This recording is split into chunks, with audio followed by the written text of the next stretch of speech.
안녕하세요. 중국어로 가는 한문의 저자 김동렬입니다. 이번 강의는 191강이고요. 늘어나다 신과 늙은이 수의 기본을 두고 파생된 글자를 배워보도록 하겠습니다. 늘어나다 신은 우리가 31강에서 배운 적이 있는데요. 오른쪽 그림에 보면 낙뢰가 치고 있죠. 하늘에서 이렇게 낙뢰 선이 내려오는 이런 모양을 형성화해서 만든 글자가 늘어나다 신입니다. 하늘에서부터 아래로 이렇게 뭔가가 늘어나고 있죠. 쭉쭉 뻗어 내려오는 이런 모습을 형성화한 건데요. 모양을 만들다 보니 그 안쪽에 그 밭정과 비슷한 모양이 있지만 밭정과는 별로 상관이 없고요. 늘어나는 모양을 형성화했다. 무언가가 쭉쭉 늘어난다. 그래서 이것과 관련된 글자를 배워보도록 하겠습니다.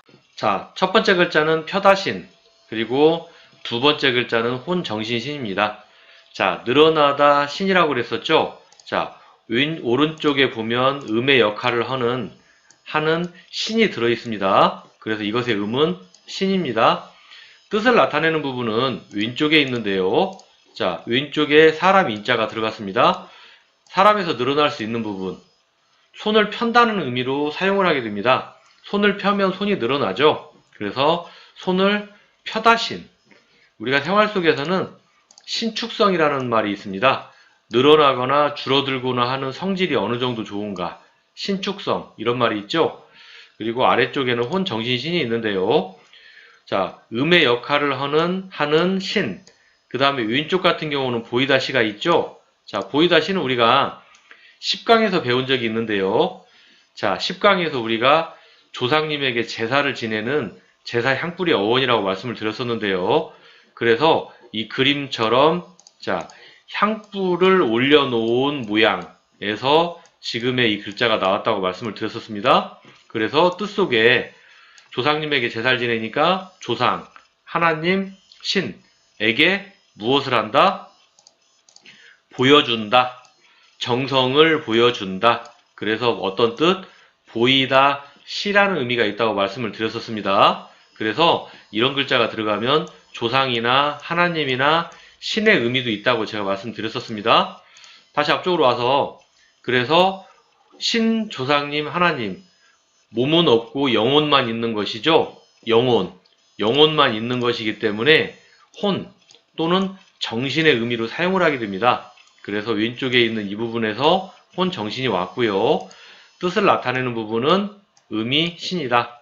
우리가 생활 속에서는 정신, 이런 단어가 있겠습니다. 그래서 여기서 손을 펴다 신, 혼 정신 신을 배웠습니다. 다음 글자는 화창하다 창입니다. 신규로 하나 배울 건데요. 햇변 양자를 배워보도록 하겠습니다. 여기 보면 오른쪽에 보면 이렇게 햇변 양자가 들어있는데요. 잘 보면 위쪽에는 뭐가 들어있나요? 해 일자가 들어있죠? 그래서 요것대로 한번 그림을 그려본다면 이렇게 해가 있습니다.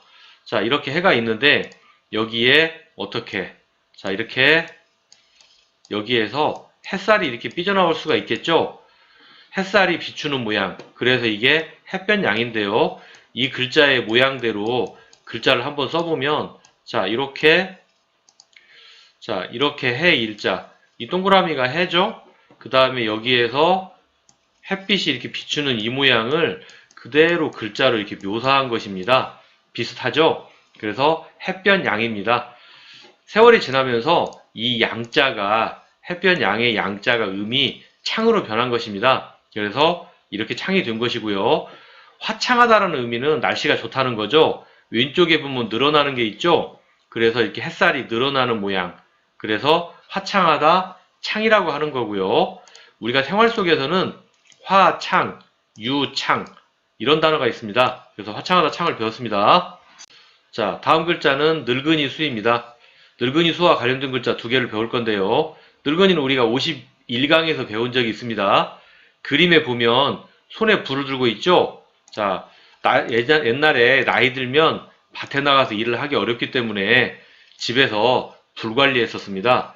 지금은 소방서가 있어서 불을 끌 수 있지만 예전에는 초가집이어서 불이 났을 경우에는 사람의 힘으로 불을 끌 수가 없었습니다. 굉장히 중요했겠죠, 불 관리가. 그래서 이렇게 가운데 있는 부분은 무엇다? 불이다. 어디에 들고 있다? 손에 들고 있다. 그래서 아래쪽에 오른손 또우가 들어있죠. 그 다음에 양쪽으로 뻗은 뭐다? 이건 양 손가락으로 이렇게 보시면 되겠습니다. 그래서 손에 불을 들고 있는 늙은이 수고요. 여기에 파생된 글자 배워보도록 하겠습니다. 자, 첫 번째 글자는 찾다수, 그리고 두 번째 글자는 여의다 수입니다. 위에서 방금 전에 늙은이 수라고 말씀드렸었죠? 그래서 이 글자의 음은 일단 무엇다? 수다. 뜻을 나타내는 부분은 왼쪽에 있는데요. 왼쪽에 붙어있는 글자는 손 숫자죠? 그래서 손 숫자에서 어떤 의미가 왔다? 찾는다. 손으로 더듬더듬 물건을 찾는다. 그래서 찾다, 수. 우리 생활 속에서는 누군가가 없어졌을 때, 어떤 물건이 없어졌을 때 찾죠? 수색. 또는 범인을 찾죠? 수사. 수색, 수사 이런 단어가 있고요. 자, 아래쪽에는 여의다 수가 있습니다. 이것의 음은 무엇다? 수다. 나머지 둘러싸고 있는 부분은 병들단 역이죠. 우리가 병들단 역은 우리가 6강에서 배웠었습니다. 침대에 누운 사람 이렇게 말씀을 드렸었는데요. 자, 나무조각장. 자, 나무조각장이라고 하면 나무조각장은 우리가 이렇게 썼었죠. 그래서 요거의 변형으로 이렇게 간체자가 있었죠. 그래서 여기 보면 여기까지는 이렇게 침대, 그리고 나머지 부분을 이렇게 붙여서 침대에 누워있다는 의미에서 어떤 의미다? 병들다. 한문에서 이런 단어 들어가면 질병과 관련있다고 말씀드렸었습니다. 다시 앞쪽으로 와서 질병과 관련되어 있다고 말씀을 드렸었는데요. 그러면 질병과 관련돼서 어떻다? 아프고 난 다음에 몸이 어떻게 됐다? 살이 빠졌다.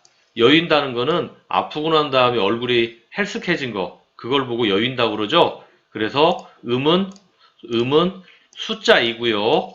음은 수이고 뜻은 여윈다. 그래서 여의다 수. 우리가 생활 속에서는 수척하다. 아프고 난 다음에 네 얼굴이 수척하다 할 때 수입니다. 그래서 여기서 찾다수, 여의다수를 배웠습니다. 자, 우리가 191강에서 늘어나다 신과 늙은이 수의 기본을 두고 파생된 글자들을 배워봤습니다. 이번 강의는 여기서 마치도록 하겠습니다. 다음 강의에서 뵙도록 하겠습니다. 감사합니다.